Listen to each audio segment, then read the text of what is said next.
হে নমস্কাৰ, জয় হিন্দ, জয় অসম। এটা বহুতেই ভাল খবৰ আহিছোঁ আপোনালোকৰ মাজলৈ। পুনৰ আধাৰ বিভাগৰ ফালৰ পৰা নতুনকৈ পোষ্ট মুকলি কৰি দিয়া হৈছে 2025 বৰ্ষৰ কাৰণে। গ্ৰেড 3 গ্ৰেড 4 ল'বলৈ পোষ্টসমূহ দেখিবলৈ পাব। ইয়াতে কোনো ধৰণৰ এক্সাম নহয়, কোনো ধৰণৰ আপোনাৰ এডুকেশ্যন কোৱালিফিকেশ্যন লাগে। আপুনি যদি আবেদন কৰিম বুলি ভাবিছে, ইয়াত কোনো ধৰণৰ এপ্লিকেশ্যন ফিজ দিব নালাগে। যদি আপুনি ইণ্টাৰেষ্টেড হয়, এলিজিবল হয়, আবেদনসমূহ কৰি ল'ব পাৰিব। ফুল ডিটেইলছ মই এই ভিডিঅ'টোত জনাই যাম।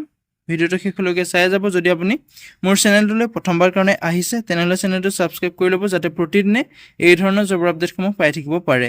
যিহেতু আধাৰ বিভাগৰ ফালৰ পৰা যিসমূহ পোষ্ট মুকলি হৈছে, এই পোষ্টসমূহত যদি আপুনি আবেদন কৰিম বুলি ভাবিছে, ভিডিঅ'টো শেষলৈকে চাই যাব। ভিডিঅ'টোতে মই এই পোষ্টসমূহত কেতিয়াৰ পৰা আবেদন প্ৰক্ৰিয়াটো ষ্টাৰ্ট হ'ব আৰু কেতিয়ালৈকে আবেদন প্ৰক্ৰিয়াটো চলি থাকিব, লগতে আপোনাৰ বয়সৰ সময়সীমা কিমান দিয়া আছে, এপ্লিকেশ্যন ফিজ কিমান কাটিব লাগিব, সকলো তথ্য ভিডিঅ'টোত আলোচনা কৰিম। ভিডিঅ'টো শেষলৈকে চাই যাব। যদি ভিডিঅ'টো ভাল পায়, এটা লাইক কৰিব আৰু মোৰ চেনেলটোলৈ যদি প্ৰথমবাৰ কাৰণে আহিছে, তেনেহ'লে চেনেলটো ছাবস্ক্ৰাইব কৰি ল'বলৈ নাপাহৰিব।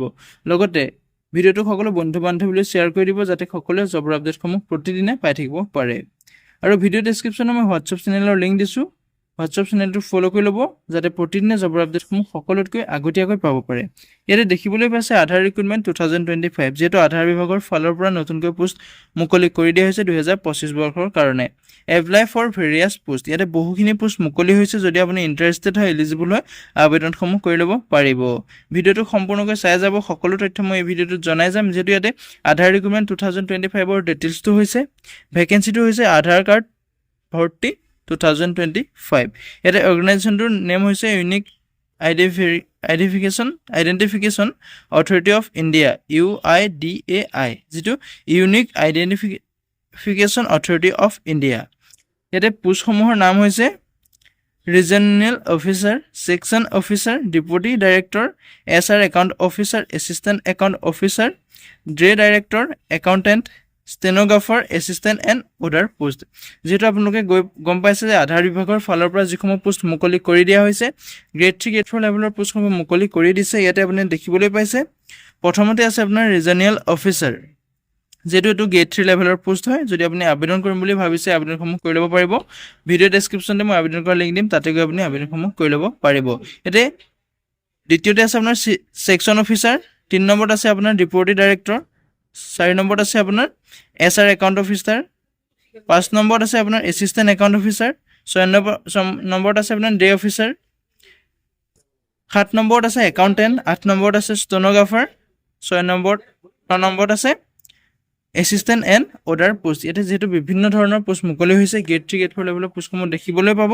যদি আপুনি পোষ্টসমূহত ইণ্টাৰেষ্টেড হয়, এলিজিবল হয়, আবেদনসমূহ কৰি ল'ব পাৰিব। টোটেল পোষ্ট ইয়াতে ভেৰিয়াছ পোষ্ট, বহুখিনি পোষ্ট মুকলি হৈছে। যদি আপুনি আবেদন কৰিম বুলি ভাবিছে, ভিডিঅ'টো শেষলৈকে চাব। মই সকলো তথ্য কৈ যাম ভিডিঅ'টোত, কেনেদৰে আবেদন কৰিব, আবেদন কৰিবলৈ আপোনাৰ বয়সৰ সময়সীমা কিমান দিয়া আছে, সকলো তথ্য কৈ যাম। ভিডিঅ'টো আপুনি শেষলৈকে চাই যাব।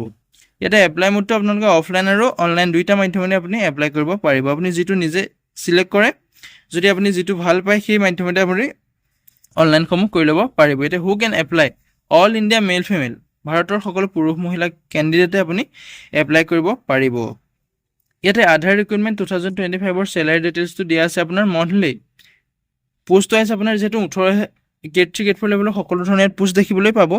ইয়াতে মিনিমাম যিটো পোষ্ট আছে, তাত আপোনাৰ 18,000 পৰা আৰম্ভ হ'ব আৰু মেক্সিমাম 95,000লৈকে আপোনাৰ দৰমহাসমূহ দিব। যদি আপুনি পোষ্টসমূহত ইণ্টাৰেষ্টেড হয়, এলিজিবল হয়, আবেদনসমূহ কৰি ল'ব পাৰিব। আপোনালোকৰ কাৰণে এটা বহুতেই ভাল সুবিধা আহিছে, সুযোগ আহিছে। এই সুবিধা সুযোগটো নেহেৰুৱাব। যদি আবেদন কৰিম বুলি ভাবিছে, এতিয়া আবেদনসমূহ কৰি ল'ব পাৰিব। ভিডিঅ' ডেছক্ৰিপশ্যনতে মই আবেদন কৰাৰ লিংক দিম, তাতে গৈ আপুনি আবেদনসমূহ কৰি ল'ব পাৰিব। এতিয়া আধাৰ কাৰ্ড ভৰ্তি 2025 ইয়াত বয়সৰ সময়সীমাটো দিয়া আছে। মিনিমাম এজ আপুনি 18 বছৰ যদি হৈছে, তেতিয়া আপুনি পোষ্টসমূহত আবেদন কৰিব পাৰিব। লগতে ইয়াত মেক্সিমাম এজ, ইয়াত কোনো লিমিট দিয়া নাই। আপুনি যদি ইচ্ছা কৰে, আপুনি 50 বছৰলৈ বা 40 বছৰলৈ পোষ্টসমূহত আবেদন কৰিব পাৰিব। লগতে আপোনাৰ এজ ইলেকশ্যনটো দিয়া থাকিব, মানে ইয়াত লিমিট দিয়া নাই, এজ ইলেকশ্যনৰ কোনো দৰকাৰ নাই। ইয়াতে ন' লিমিট দিয়া আছে, 18 বছৰৰ পৰা আপুনি এপ্লাই কৰিব পাৰিব। এতিয়া এপ্লিকেশ্যন ফিজটো কৈছোঁ, কোনো ধৰণৰ আপোনাৰ এপ্লিকেশ্যন ফিজ দিব নালাগে। জেনেৰেল OBC আপুনি যিয়ে নহওক ইয়াত কোনো ধৰণৰ এপ্লিকেশ্যন ফিজ দিব নালাগে SC ST PWD এক্স সাৰ্ভিচমেন ইয়াত কোনো ধৰণৰ এপ্লিকেশ্যন ফিজ কাটিব নালাগে যদি আপুনি পোষ্টসমূহত ইণ্টাৰেষ্টেড হয় এলিজিবল হয় আবেদনসমূহ কৰি ল'ব পাৰিব অনলাইন আৰু অফলাইন দুইটা মাধ্যমতে আপুনি আবেদনসমূহ কৰিব পাৰিব যদি ভিডিঅ'টো চাই ভাল পাইছে এটা লাইক কৰিব আৰু মোৰ চেনেলটোলৈ যদি প্ৰথমবাৰ কাৰণে আহিছে তেনেহ'লে চেনেলটো ছাবস্ক্ৰাইব কৰিবলৈ নাপাহৰিব যাতে প্ৰতিদিনে এই ধৰণৰ চাকৰি খবৰ পাই থাকিব পাৰে লগতে ভিডিঅ'টো সকলো বন্ধু বান্ধৱীলৈ শ্বেয়াৰ কৰি দিব যাতে সকলোৱে জবৰ আপডেটসমূহ পাই থাকিব পাৰে এতিয়া সিলেকশ্যন প্ৰচেছটো হৈছে আপোনাৰ ইয়াত কোনো ধৰণৰ এক্সাম নহয় এটা নো এক্সাম আছে ডকুমেণ্ট ভেৰিফিকেশ্যন হ'ব আপোনাৰ নিজৰ ডকুমেণ্টকেইটা আপোনাৰ ভেৰিফিকেশ্যন কৰিব তাৰপিছতে আপোনাৰ ৰিজাল্ট দিব এটা এডুকেশ্যন কোৱালিফিকেশ্যন আপুনি পোষ্টসমূহত আবেদন কৰিবলৈ যেহেতু গ্ৰেড 4 গ্ৰেড 3 লেভেলৰ পোষ্ট হয় পোষ্টসমূহত আপুনি আবেদন কৰিবলৈ আপোনাৰ মিনিমাম 10 পাছৰ পৰা পোষ্টসমূহত আবেদন কৰিব পাৰিব 10 পাছ 12 পাছ গ্ৰেজুৱেশ্যন হ'লে আপুনি পোষ্টসমূহত আবেদন কৰিব পাৰিব ইম্পৰ্টেণ্ট ডকুমেণ্ট আপোনাৰ ইয়াতে পাছপৰ্ট সাইজ ফটোগ্ৰাফ লাগিব চিগনেচাৰ লাগিব আধাৰ কাৰ্ড লাগিব এডুকেশ্যন চাৰ্টিফিকেট লাগিব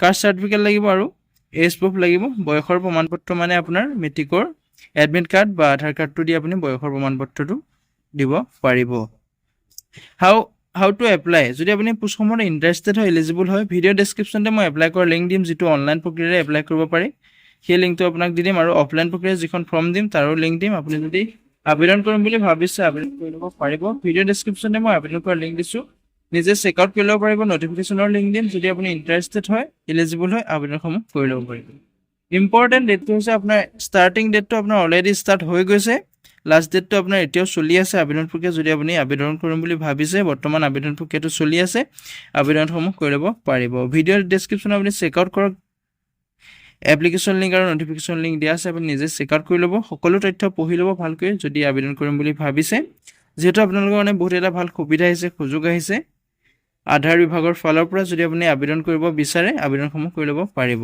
আজিলৈ ভিডিঅ'টো ইমানেই আছিল যদি ভিডিঅ'টো চাই ভাল পালে এটা লাইক কৰিব আৰু মোৰ চেনেললৈ যদি প্ৰথমবাৰ কাৰণে আহিছে তেনেহ'লে চেনেলটো ছাবস্ক্ৰাইব কৰিবলৈ নাপাহৰিব লগতে ভিডিঅ'টো সকলো বন্ধু বান্ধৱীলৈ শ্বেয়াৰ কৰি দিব যাতে সকলোৱে জবৰ আপডেটসমূহ পাই থাকিব পাৰে ভিডিঅ' ডেছক্ৰিপশ্যনত মই হোৱাটছআপ চেনেলৰ লিংক দিছোঁ তাতো গৈ আপোনালোকে হোৱাটছআপ চেনেলটো ফ'ল' কৰি ল'ব যাতে প্ৰতিদিনে জবৰ আপডেটসমূহ পাই থাকিব পাৰে আজিলৈ ভিডিঅ'টো ইমানেই আছিলে জয় হিন্দ জয় অসম